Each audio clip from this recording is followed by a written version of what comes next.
What's up, y'all? Tis your boy Dreaded Don here, back to deliver you guys my good, bad, and ugly for the state of play for February, man. As you may have heard that there was a lot of L's. I'm in agreement. I'm in agreement. There was a shit ton of L's, man. There was too much stuff that we didn't need, stuff that I wasn't excited for. I wasn't appealed by. I was like, man, I don't know what they're doing here, right?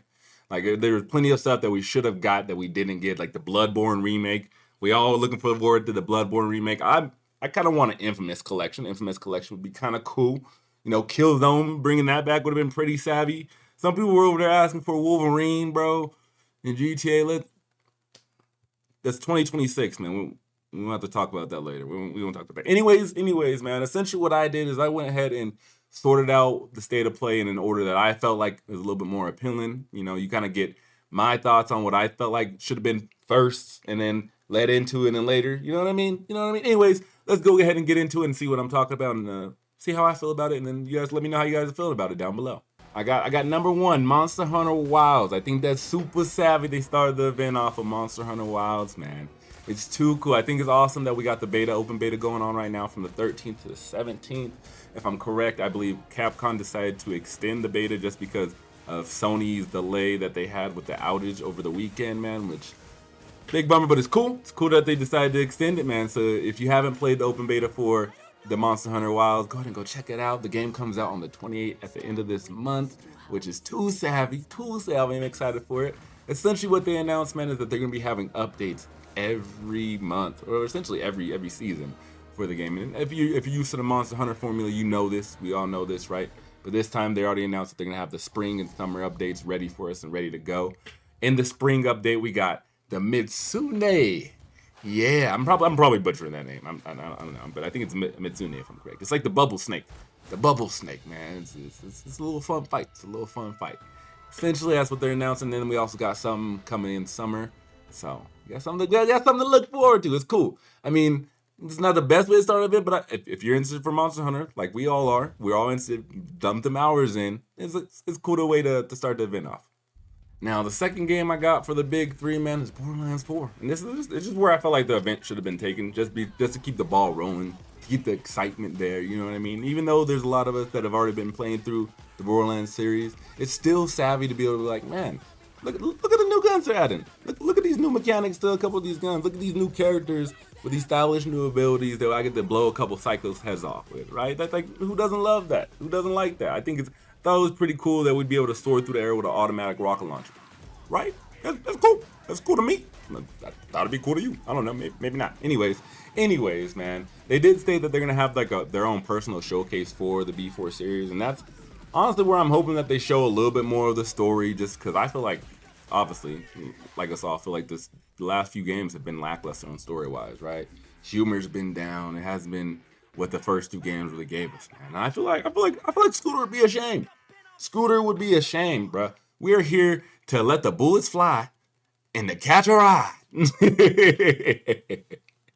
And finishing off the big three in the way I feel like I would have, finished off getting some people hooked into the event and like maybe really settling down. You could have replaced this with plenty of games. Like there's plenty of games on this list that I feel like you could have replaced this one with. But for me, it's just personal. I really like it. I thought it'd be a really good, fun game to play in the summer or maybe even in the fall, going into the little bit spookier times. And it's Directive 8020, right? Like I just thought it's super savvy. It's coming straight from the creators of Until Dawn and the Quarry. But this time it's set in space. It's like a sci-fi setting.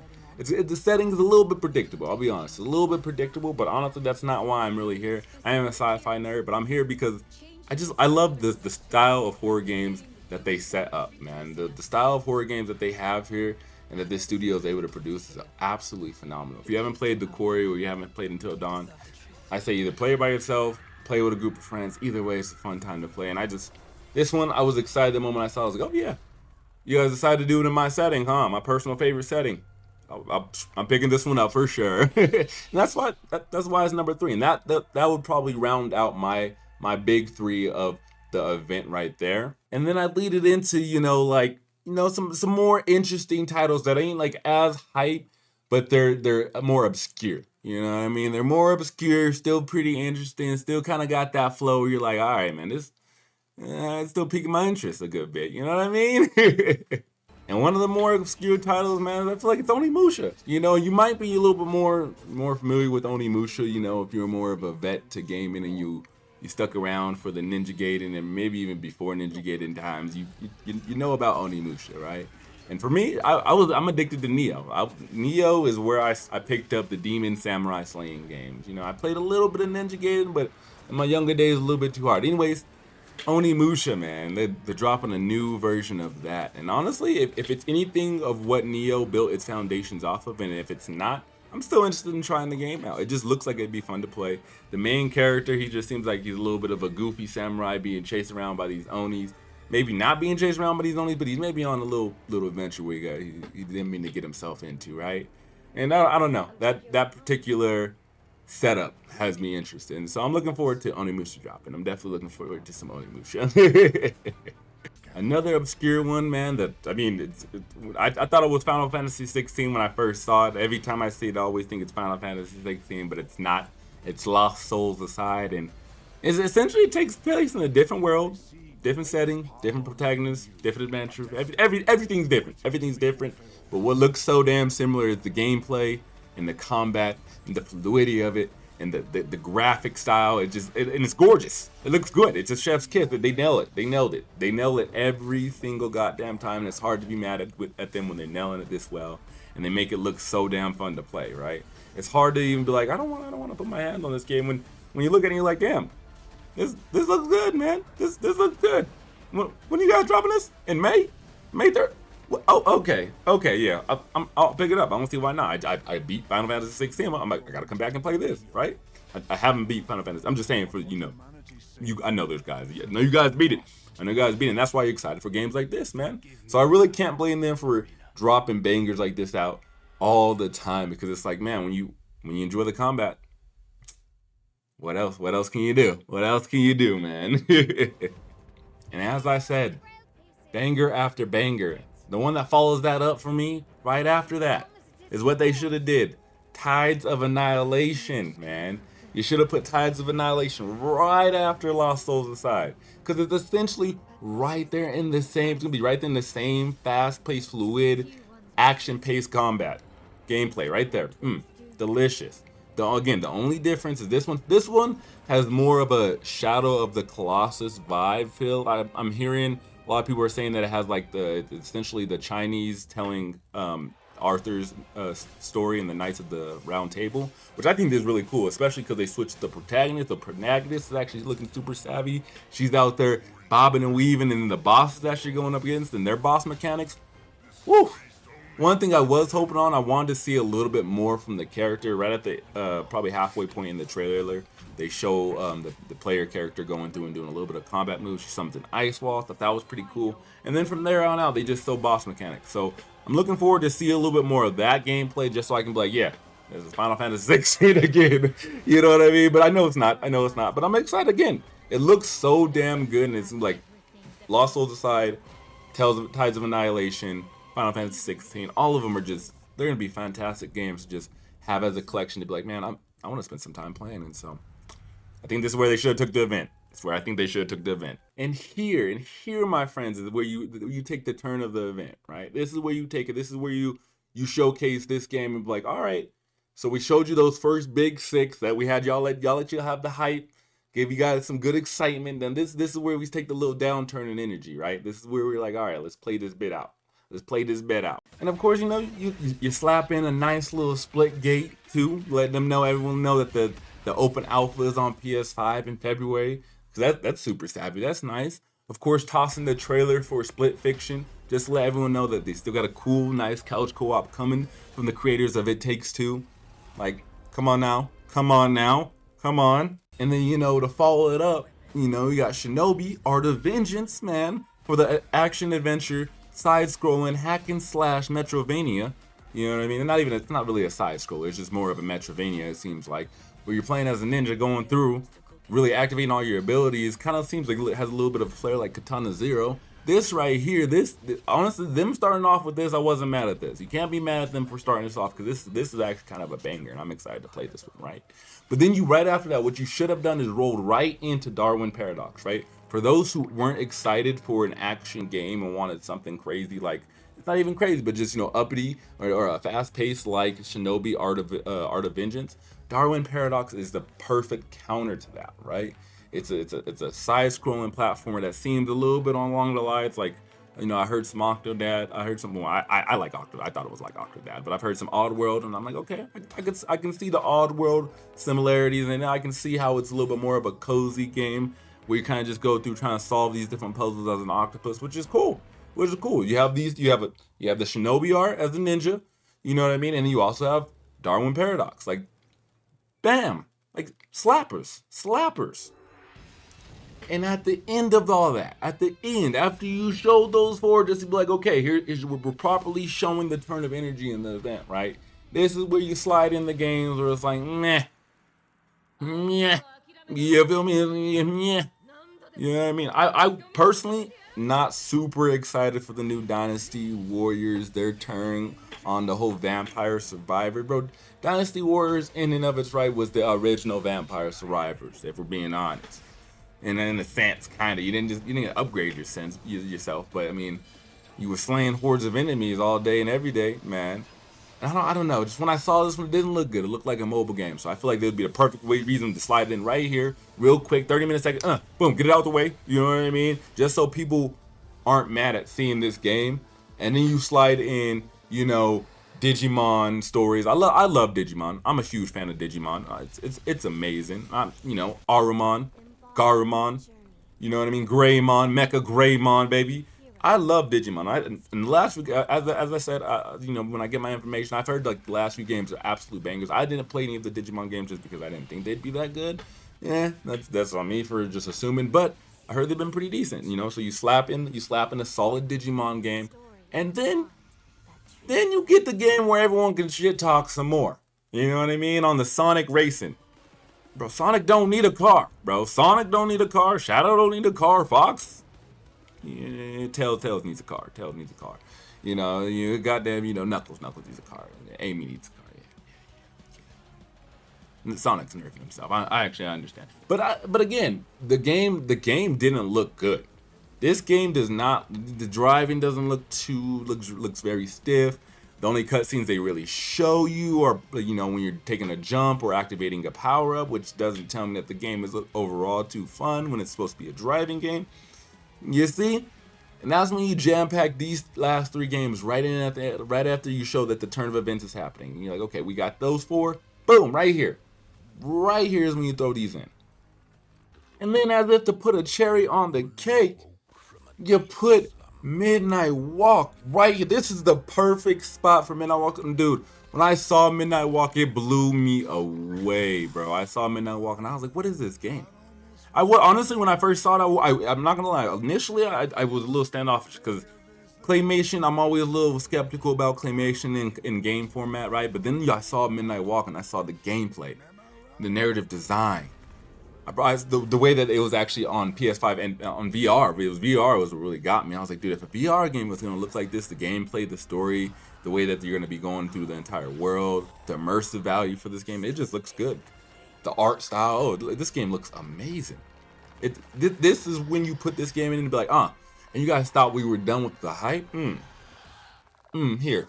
Here's this for you. Because personally, I really liked Midnight Walk. If you're there with me, you also thought it looked pretty good. If not, it just looks like a cozy ass game that I'm like, man, this be fun to play. Throw on my VR. I don't got a VR. I got my Oculus, but on PS5, it'd be savvy to play. I think it's gonna be a good pickup. And for the next one, I would just toss this one in just to sandwich it in between these two to make it look better. Because it's not that Mind's Eye looks terrible. It's just that it doesn't look great. You know what I mean? Like when I first thought, I was kind of interested just because I thought it was going to be a choice-based story game, a little bit like Detroit Become Human. Now, if it was like Detroit Become Human, I feel like they could have did a lot better with what they're trying to do. But they're trying to make an emphasis on the gun gameplay and the dynamic driving, bro. Like it doesn't look good. Doesn't look good. That's all I gotta say. And I just feel like it could have been sandwiched in between two better looking games to make itself look better. That's it. That's all I gotta say. That's all I really have to say on Mind's Eye. That's it. And And I feel like the perfect game to do that sandwich, man, is Hell is Us. Hell is Us is really just this cool, obscure, I don't know what the hell is going on, new game looking like Death Stranding mixed with some Metal Gear Solid mixed with some high fantasy combat. Like I don't know. I'm interested in what's going on in this world setting. You know what I mean? This entire game has me curious and wanting to know more. And I feel like that's why it's the perfect ending to a sandwich. It's a perfect way you end some off like, hey, I know you didn't like the game before. I know you like the game that came before that. You just didn't like your sandwich. You like your bread. Here's some more bread. You know what I mean? Like, why the fuck not? And I think it would have saved them from trying to stuff the entire ending of the event, man, with two more Returnal like titles. You know what I mean? I don't care what anybody says, man. I don't care what you gotta tell me, bro. Like, Metal Eden is essentially first person Returnal. Like, it looks a lot better. It looks a lot better. The mechanics, the gameplay. Like, yeah, I'm gonna be honest. Like, I'm very interested in playing Metal Eden. Like this, it looks like it's gonna be badass. Like, I'm not trying to downplay the games. I'm not trying to be a dick or nothing. But like, it's essentially what it is. It looks like it's gonna end up being a first person Returnal. And then they also added Saros, which is just Returnal. I'm a guy. That's it. That's it. It's like Returnal. You played as a girl. Saros. It's Returnal, but you play as a guy. Like, of course, they're trying to get rid of the idea of like everybody who hates playing as females currently in a game. And it's like, I want to play as a guy. This is for you guys. Cool. Go play Saros. And I hope it's just as good as Returnal. No biggie. But I think what they should have done here, right, is thrown in Metal Eden and Saros right here after Hell is Us. Boom. Throw these two, babe. Throw them in. Keep them right here. It's not like they're terrible titles. They're just Returnal sequels at the end of the day. And then, obviously, to make up for that, that chunky portion of mishaps, of a turn of events, turn of energy right there. Then we go into and this shows like the ending of the event is coming, right? This is how I feel like you properly prepare people for like, okay, this is where how you guys know we're finishing the event. We showed all of our big titles. We showed some obscure titles or new titles that would be, that you maybe weren't interested in the middle. And now we're showing you guys the DLCs, the remaster, the remakes, the crossovers that we got coming out, right? And so for me, man, like I'm not mad at the remasters that they got coming out necessarily, right? Like, it's real cool. We got the Onimusha 2 remaster coming out. Again, as I said, I didn't really play too much Onimusha, so I'm not huge like the vets like who have played a lot of Onimusha, but I am nonetheless excited to see that it's getting its own remaster just to make way for the new addition to the series that's actually coming out. Like that's how you do a proper remaster, right? And so you throw that in, and then you throw Days Gone in, because Days Gone damn sure didn't need a new remaster in my personal opinion. Like, did we really need to get Days Gone a remaster, bro? Like, Onimusha 2, a game who is getting a proper remaster and deserving because the new edition is coming to the series. And then we got Days Gone getting a remaster with some new gameplay addition, new features. Like, I know the game had a really rough start, and I know like it didn't have the greatest launch, but I'm pretty sure some people ended up picking up the title and enjoying it a little bit, right? So what was the point for the remaster there? I don't know. I digress. After that, I'd follow it up with the Snake Eater. Metal Gear Snake Eater, boy. That's how you properly finish off letting people know that you're doing some remaster remakes right there. That's cool, man. That's super savvy. Redoing a whole game, letting people go back and experience the entire thing that they went through and experience at a younger age, but just new, updated graphics, updated gameplay.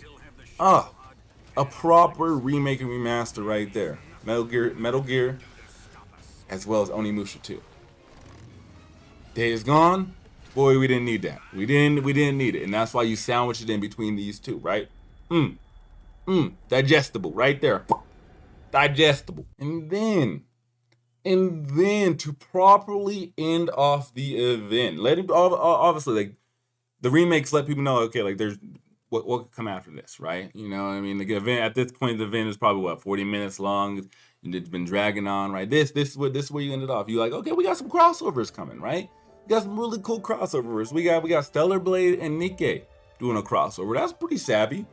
You know what I mean? We got some baddies doing a little crossover. I don't know much about Nikke, but I know Stellar. Hey, I know Stellar Blade. You know what I mean? Which is cool. You know what I mean? Because you're getting some new things added for Stellar Blade for gameplay and everything wise there, as well as some new things added to Nika. I'm not gonna lie, I didn't pay too much attention at these points during the state of play, but it's cool. I think it's cool that they're getting the crossover, and that's why you just throw it first, right? Follow that up with the Yakuza Pirates. You know what I mean? Pirates in Hawaii, man. That's getting its nice little demo coming out, which is super savvy as well. Letting people get the first little hands-on before the game drops, just like Monster Hunter Wilds did, which is smart to do. It's always cool to just be able to play a demo before the game drops, especially if it's like a couple of weeks. Savvy, super savvy. Now the crossover for Yakuza is actually gonna be for Dave the Diver, which I think is crazy. I love Dave the Diver. Like Dave the Diver was the shit, right? And so they're gonna be doing like a beat 'em up crossover for Dave the Diver, where you're gonna essentially be beating up different foes, all while you're making sushi. That like savvy. That's smart. I think that's a really cool and fun crossover, right? And so that's how you properly keep the crossover enjoyment energy going right there, bruh. It's like you take like Nikkei and Stellar Blade, you throw that energy and you put it into the Yakuza Pirate Series demo, you know what I mean? And then you get ready to throw that into the goddamn Yakuza Dave the Diver crossover, right? And then, my friends, this is how we end the event on a crescendo. On the crescendo. You pull out the Lies of P. Overture. Woo! Yes, that's how you do it. That's how you end an event on the Lies of P Overture, on the closest game to a Souls-like that we have that was genuinely good. If you're not gonna give us Bloodborne, I'm glad you gave us Lies of P. Thank you. We would have preferred the goddamn Bloodborne, but if you're not gonna give it to us at the beginning of the event, don't give it to us at the middle of it. Wait, hold out on Lies of P. You know we're all waiting for the new Bloodborne remake and remaster, and we know we're not getting it. So at least hold Lies of P to the end. Blue ball us. Let us know we got something to wait out for. Cause then people won't look at the event like, oh man, that was shit. That was horrible. No, everyone is excited that we're getting Lies of P. Like Lies of P, again, Lies of P is the closest game in the Souls-like genre to come to a Souls-like game. It's a beautiful, amazing, phenomenal game. If you haven't played Lies of P, go pick it up. I'm about to go play back. I gotta go get ready to play through it again. Especially for this damn DLC, right? Right? Okay. And so since we're not getting a Bloodborne, you don't end on the Returnal sequels. Because that's gonna make people salty. You put Lies of P in the middle, we don't remember any of the good stuff. And you put Monster Hunter at the beginning. I know plenty of people who are watching the video have already forgot about Monster Hunter, let alone even finish the vid, my friends. You feel me? Anyways, I digress.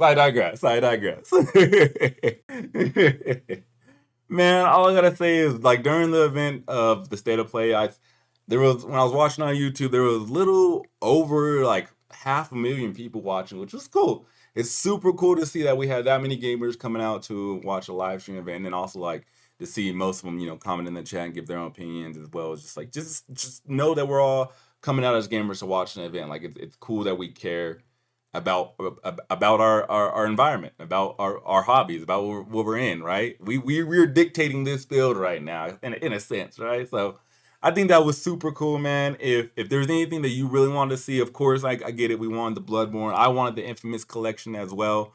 And I know a lot of people wanted, again, the crazy shit like Wolverine and GTA 6. Like that's not happening. That's not happening, my friends. It's not happening. Anyways, if there's anything else that you want to see, let me know down below.